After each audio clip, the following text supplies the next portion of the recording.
Da da da! What's my good cheer? Welcome, welcome, everybody. Let's give YouTube a couple of minutes. Get those notifications out.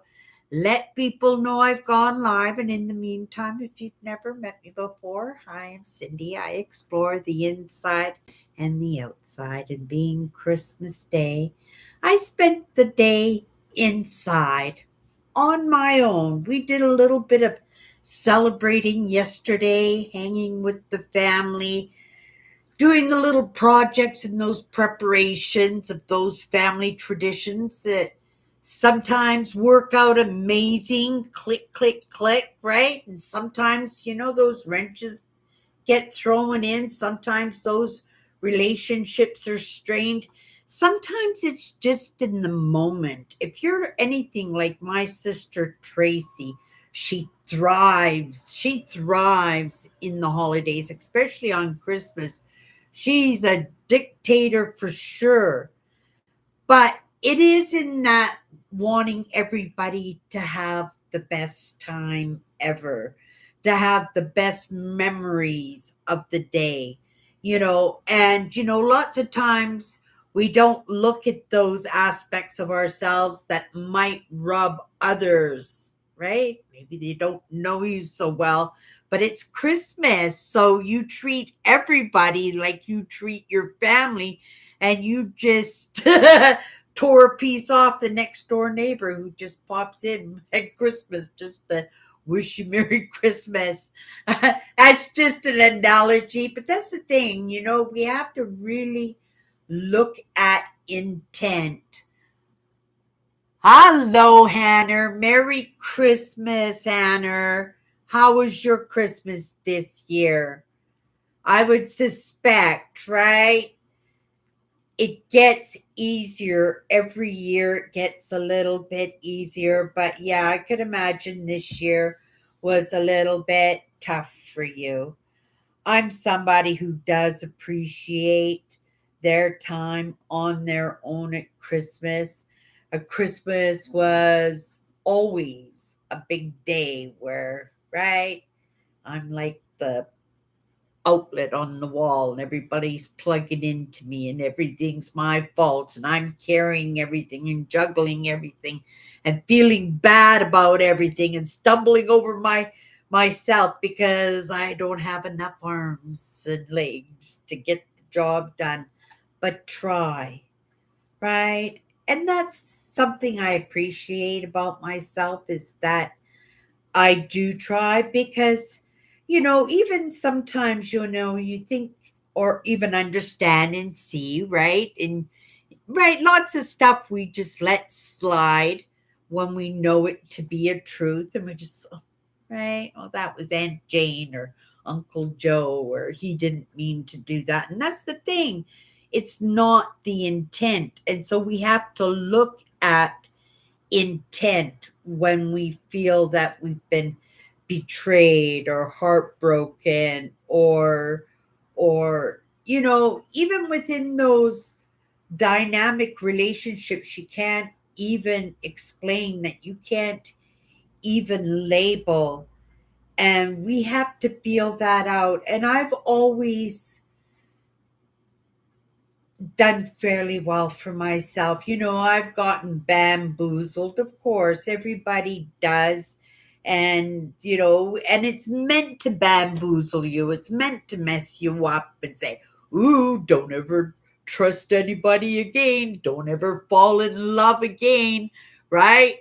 "Don't ever make a new friend, you're better off on your own." But that's just the fears in our systems, right? But if you really, it took me a while because I was so in the mix of it. I was in the busy, busy, busy, and I just craved the aloneness. I just craved being unseen. And even though I felt insignificant, that busy in my life and anybody else's life who was in my vicinity, it was it was busy. It was a busy life that, it was fun because I do like the busy. I learned lots because there were lots of lessons in that. But the thing is, I live a little bit differently now. I have these understandings that I'm dragging other parts along with me in my adventures in life. And I have to appreciate that. And so now more than ever, because, I never really paid attention because I always felt that, discernment, you have to kind of read into people's lives and experiences and the people that they are. And you do, if you're good at it, you can do it pretty fast and come up with a judgment. And it's right, we all judge, you guys, and lots of it times that judgment is a necessity because your very own safety might depend on it. At least you think so, right? But getting tripped up is to remind you that, oh, this is what happens when you trust. This is what happens when you let your guard down.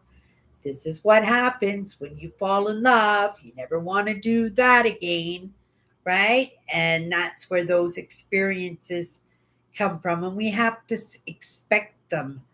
But for me, just feeling the intent. And of course, with some aspects of emotions, you can't do that because you, right? How do you feel out the intent in grief? You can't. It's right. You want to feel the grief, but you don't want to look at it like it's a conspiracy theory, and turn something that should be felt but felt with wonder and questions about life, not questions about somebody else. And when you read in to things like that, that's private stuff, and I don't normally, right? Lots of people say you have to prove trust. You got to earn your trust. Well, for me, I've done it a little bit differently, is where I'm so open that I just automatically give you the trust, right? I let you know where my boundaries are. I let you know what's important, what's meaningful. And it's the same reciprocal, right? You let me know too, because I want to be able to get along with people who are different with me by understanding values, right? Making sure that we're on the right values. And if we're not on the same values, to be able to say, well, can I live with that? Can I dance with that? Can I zip it? Is it important? Right? And some of those aspects about myself, would that be rubbing somebody badly? Right? Would it benefit somebody? And I've always recognized that this, how come we get trapped in the people pleasing, because we know it helps, it makes it easier, it makes it funner, it makes it so we feel like we have more value, right? But it's not really, right? Because that's the way we feel. It doesn't mean that's the way we should feel. It's just the way we brought up to feel, right? And it's not all our responsibility, everything. And I'm learning, right? It's hard to let go. But I am learning and I'm doing in the baby steps. That pressure is off, that hairy, scary is off, and I won't get a big lesson without absorbing properly the lesson, the experience, or the conversation before, right? And it works for me, right? And I don't think I would be sitting here otherwise, because in the way that I want to help in understanding emotions, There are a lot of things that are tied up in emotions, right? Political ideas, dynamic relationships, familial relationships. Those are the most dynamic for sure. And we live in a world now where we're so close to each other and we all have something to say, right?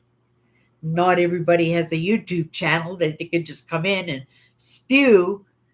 But again, you have to use that discernment because it's a platform that I'm representing in too. So, as a YouTube creator, and not just the type of creative ideas that I spew out to the world, but actually being part of that community, you have to be respectful in that.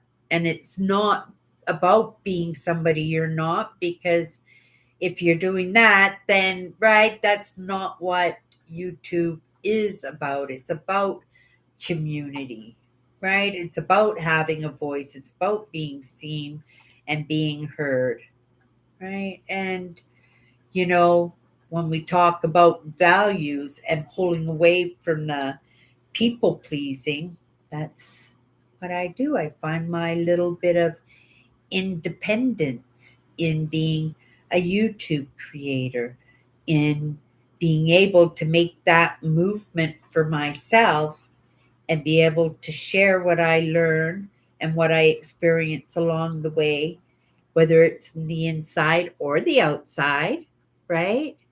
And in that experience, maybe somebody, right, might see the evidence for themselves and make some changes, because change is so important. We not only live in a time of, we've always lived in change, but it's the speed and the amount of the change that's going on all at once. And those are the big 360s that the world is in. And if you ever heard me talk about it, right?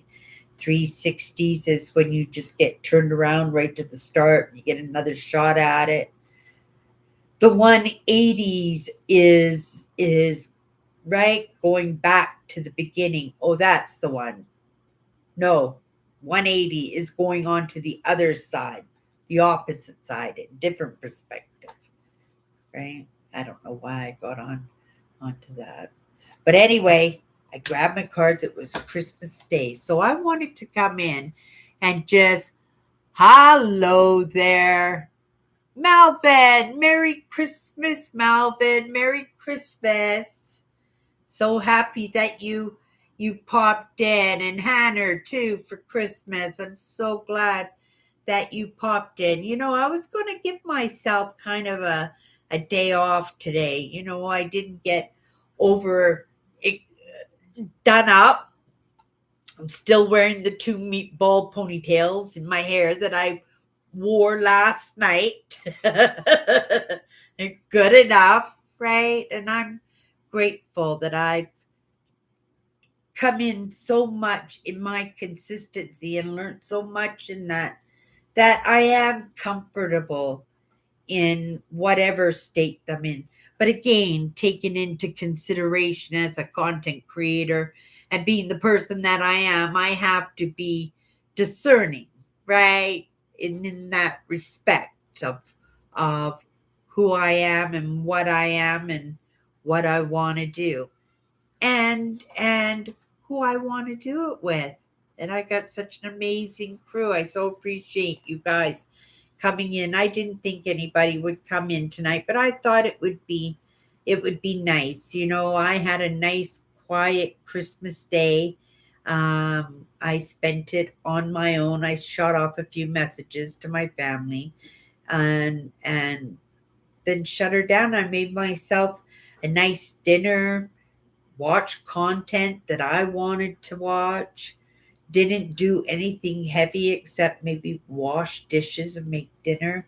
It was really truly quite an uneventful day. And I was going to give myself the out on that. And I thought, you know what? just maybe one person out there didn't do too much today, too, but wasn't really looking forward to hanging out with themselves as much as I was looking forward to hanging out with myself today. And I said that wouldn't be very fair. And especially when I come in and I show up and in my consistency, I want to see in the analytics of my channel that consistency. I don't want to see I want to see everything consistent. And if nothing else, right? In showing up every day when I do, that's my consistency. That's my claim to fame. And sometimes that's all that somebody needs is just to know that somebody is going to show up. Merry Christmas, everybody. I was watching something on television show uh, program this afternoon. It was really neat, a really cute American. He does these I love Canada kind of posts in his programs. And he's really funny because he really likes Canadians and he finds interesting things about the Canadian culture that he finds interesting and amusing. And he did one today, and I guess it was his Christmas special. And one of them was how Canadians like to make their own hockey rinks. We love hockey here in Canada, but yes, in the backyard, get out the garden hose and some 4x4s, and yeah, make yourself a neighborhood ice rink. Everybody does it. The schools, even the community centers, they put up those temporary ones in the wintertime, and in the summer they take them off and turn them into baseball diamonds and soccer fields, right? And but also it was, oh, what was I doing? I wanted to mention something really interesting that I came across, and I thought, oh my goodness, who would have who would have known, right? I would if I could remember. But that is sometimes about the things that come across our path. It just goes in the experience and then it's just off and gone. And lots of times, oh, do you remember when we did this? And you go, no.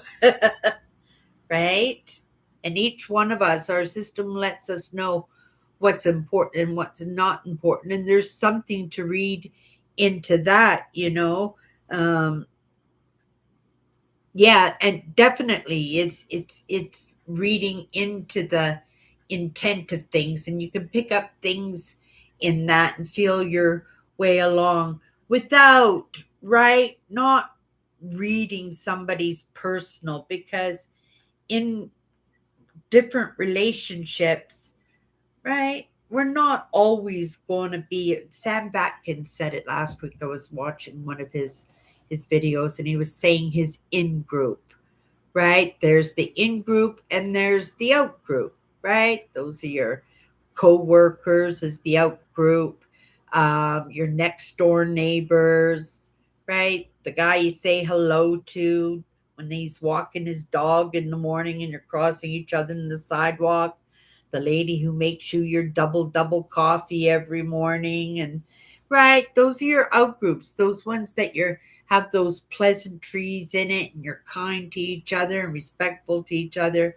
But then you have your in group, and your in group are the ones where you could be yourself. And we were talking about letting your walls down a little bit, where you could be a little bit more yourself, right? Knowing that if you're in with that group, that they're going to know your values, they're going to understand who you're about, and in that consideration you're going to feel each other out, and you're just going to be a little bit more comfortable in each other's presence. Sometimes that's difficult too, because when you are super comfortable with the people that you're in your life, you can be a little bit more vo- uh, volatile.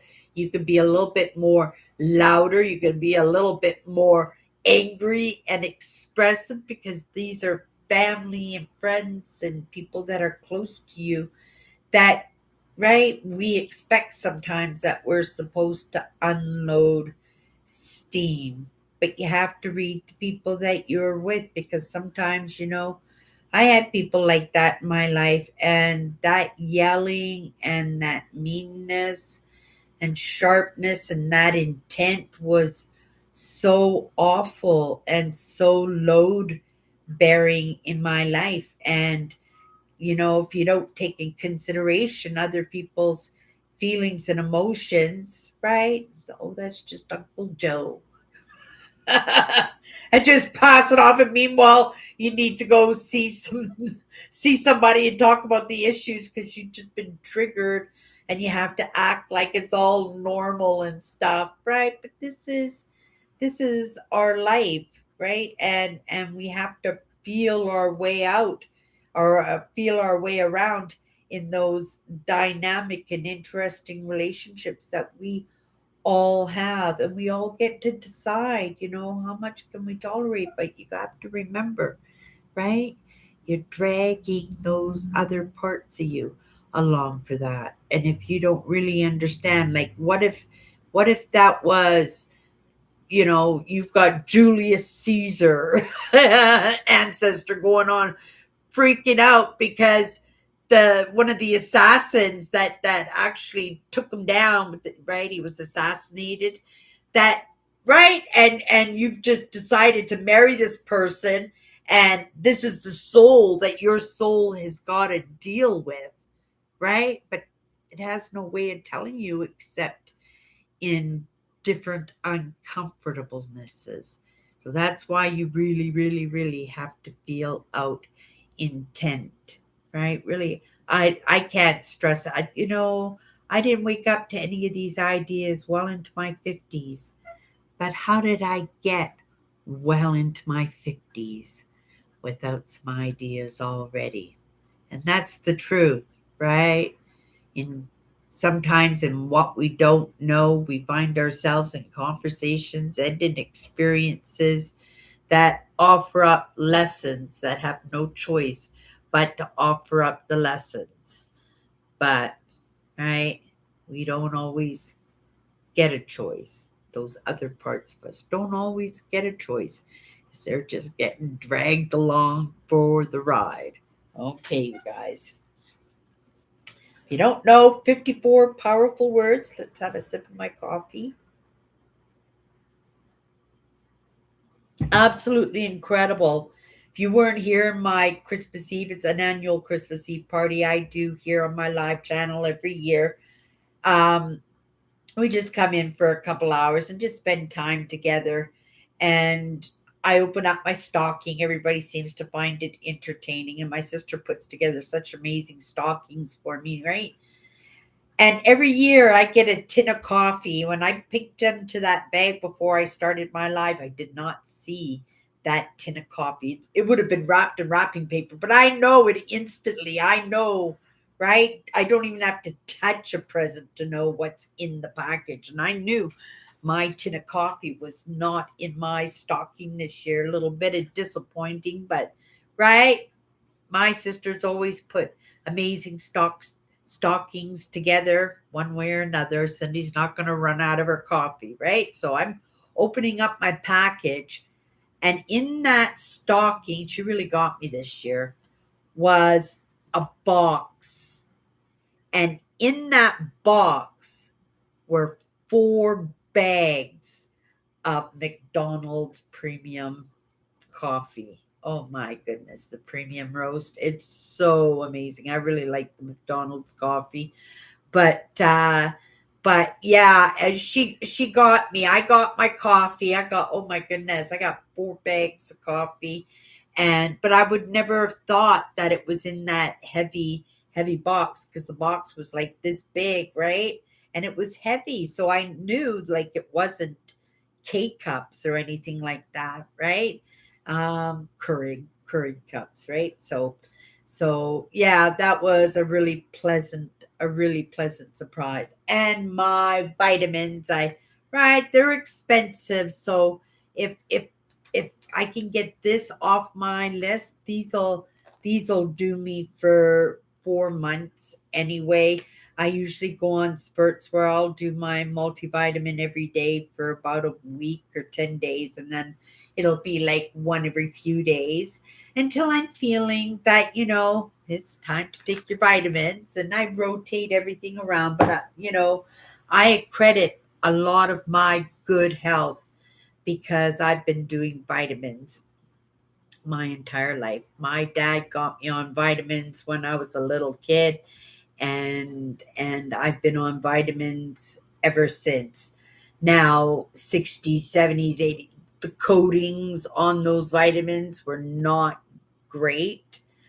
But I would think it would have been a fair trade-off, right? That maybe the metallics in those coatings were not so detrimental to me, and in the benefits of having all those extra nutrients in me that I might get to hit that 114-year goal that I'm setting out to hit, right?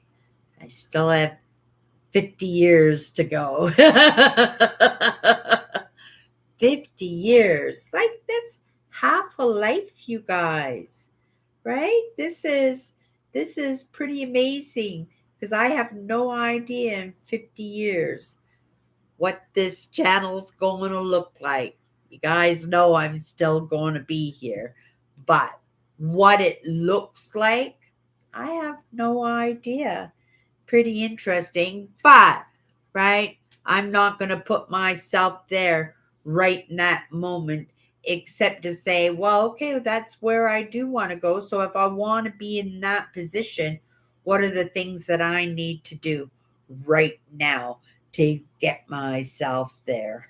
Oh my goodness. And the vitamins are a good start.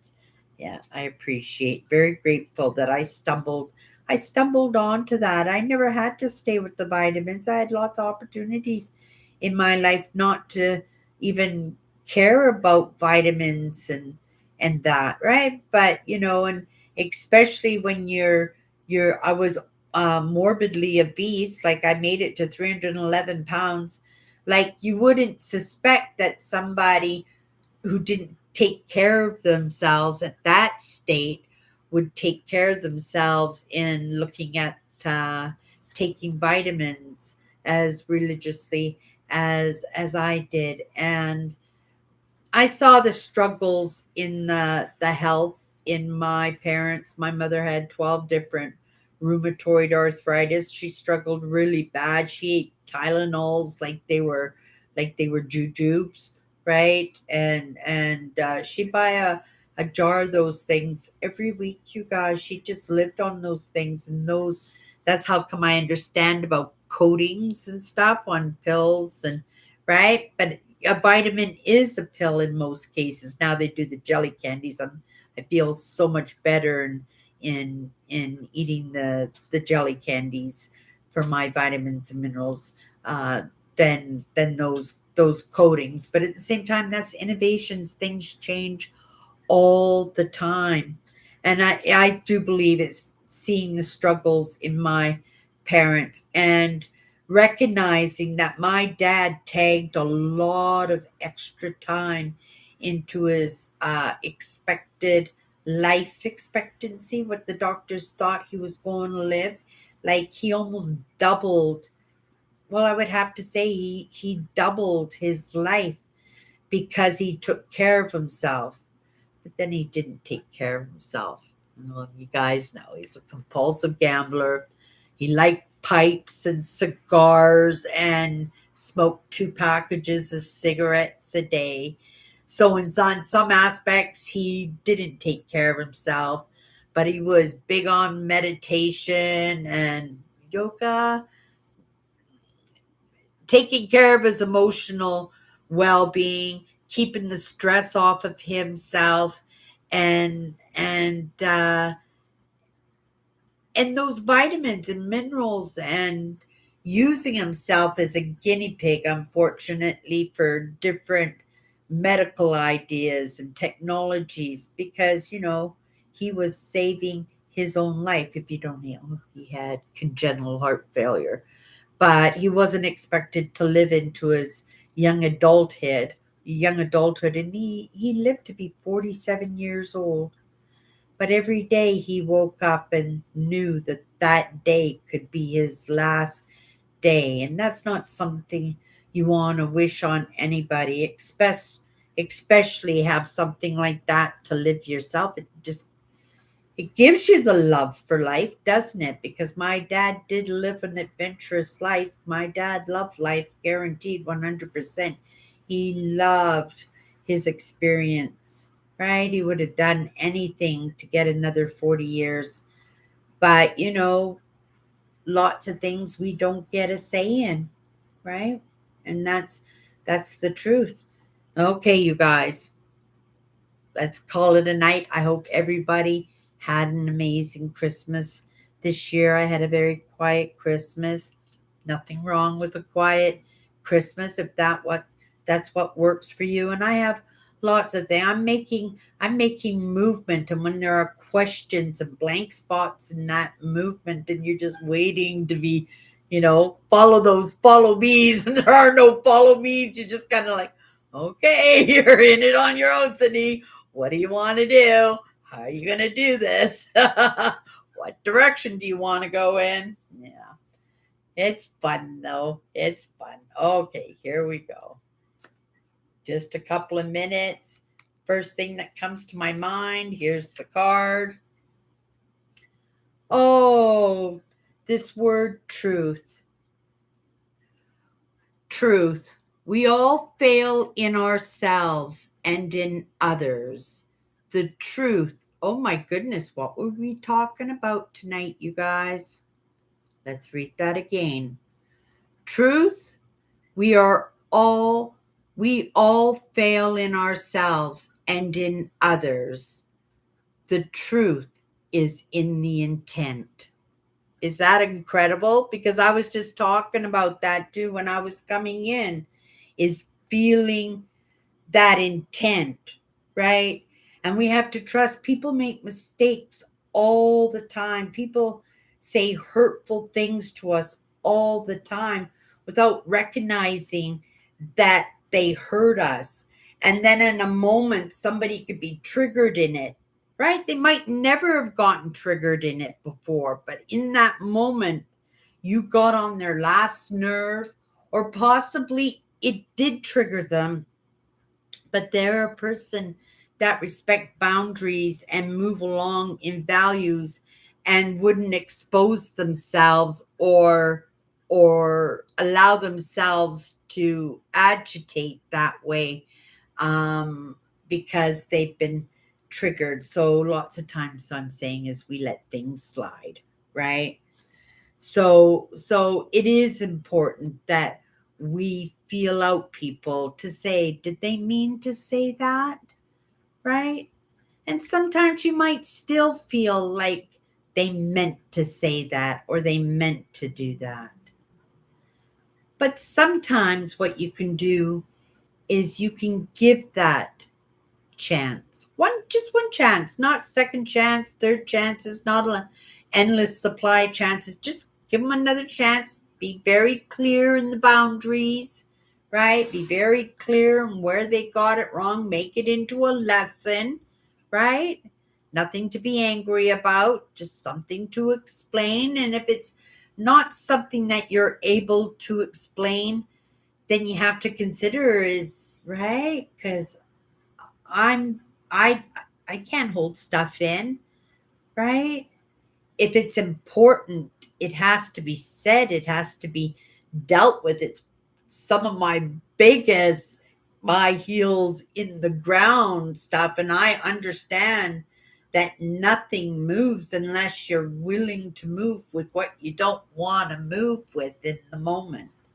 Doesn't mean that you don't want it to move. It doesn't mean that it's not the truth and shouldn't happen. But sometimes in our own nervousness, right, our own unsuredness, not in what's the truth, but our idea of we're the person that's supposed to present that truth. And sometimes I'm just not that person who turns the other cheek and, you know, I'm not that one who's going to absolutely blow up or anything, but we can't let somebody walk away without them understanding how much they hurt you, or that was a mistake, or let me explain this situation, or no, that's not right.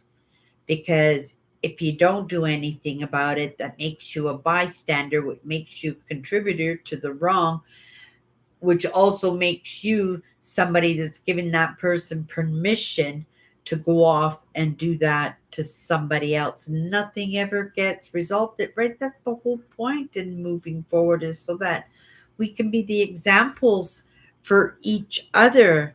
We're not even close to that yet. And that's why it's important for us to just kind of move along, but feel the intent. Because when those rules are set in place and say this is the way you have to behave in the workplace, and da da da da, and this is the rule here and this is the rule here, well, yes, everybody's going to follow those rules because that's the job, that's the law, those are the rules, right?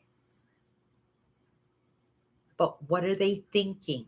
Well, this is stupid, but I need my job, so I'll do it anyway.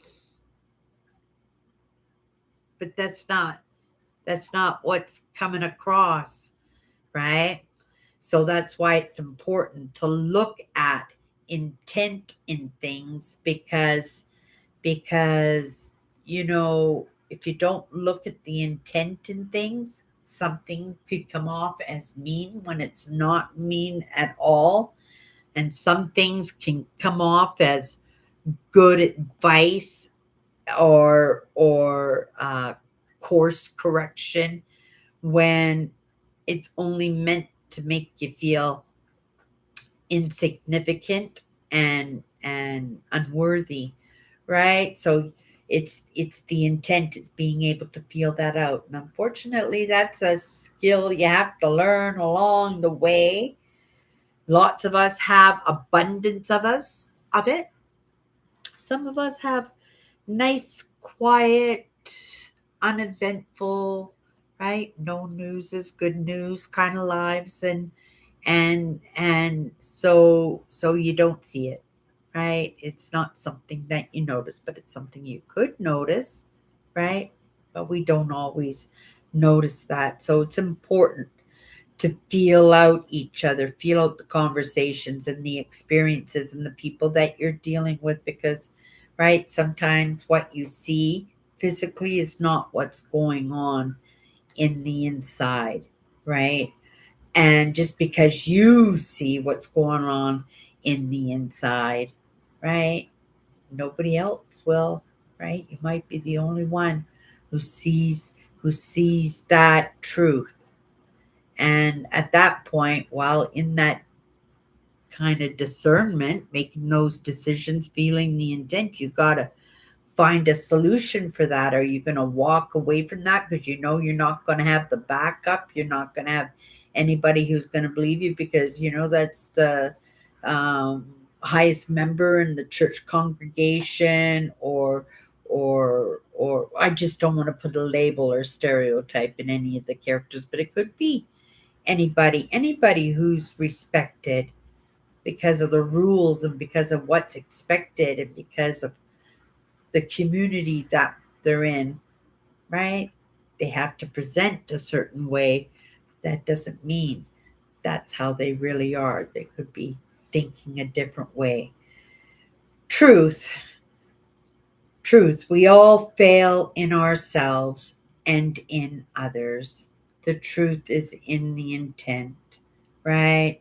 Sometimes we do have to give those second chances just to be 100%, right? It's that idea, fool me once, shame on me, or no, fail me once, shame on you, fail me twice, shame on me. I don't know, something like that. You know what I mean? Because sometimes we need to see that evidence, because anybody could say, "Oh, I'm sorry, I didn't know. Oh, that was a mistake. I didn't mean to." Right? And you have to take it at that, because again, people do make mistakes. We all do. And I would like to think, that if I stuck my foot in my mouth or if I disrespected somebody, and I do, right? That somebody would be able to feel the intent in me and know that that wasn't something that I meant. And maybe we could have a conversation about it, right? Uh, and I can be course corrected so I don't go off and do that to somebody else. Okay, you guys, that's my good cheer. Merry Christmas, right? Tomorrow's Boxing Day here in Canada. Oh, that's what the guy was saying. When I go back to this guy who loved Canada, he goes, "Oh my goodness, Boxing Day. We don't have Boxing Day in the States." He goes, "What's Boxing Day?" Right? Like boxing the Christmas decorations up and putting it away. No, usually here we leave our Christmas up until New Year's Day, and it's part of the New Year's Day regime to get ready for the new year. Um, uh, but he was making such a big thing, and then he says, "Oh my goodness, Boxing Day is a shopping day." Well, what a great way for stores to get rid of things, right? Because they've overstocked for their Christmas sales, and not only that, customers can get great deals. You know what it's like when Nintendo comes out with a new one or something, and everybody stands outside of Walmart so they can be the first one to crash through the doors. It's kind of like that. It really is like that on Boxing Day. And I used to go out every Boxing Day. As you get older, it's not as exciting anymore fighting with for all the Christmas wrapping paper for next year and stuff like that at 50% off. Good deals, but I think I would much rather have that day to relax. Oh my goodness, I relaxed today. I could probably go out on Boxing Day and get a few things. Maybe my printer ink is on sale at 50% off. That'd be pretty cool. But I got all my paperwork all printed out anyway. But I'm here and now I'm gone, and tomorrow will be Boxing Day, and I will be not treating it like the norm here and making it a big shopping day and looking for scores and deals. Usually the guys want the electronics and the big screen TVs and stuff because they're like 50% off, right? And it's but those sales are all week, right? Right up till spring now. You'll be getting good deals. Okay, you guys. That's my good cheer. And we'll see you tomorrow.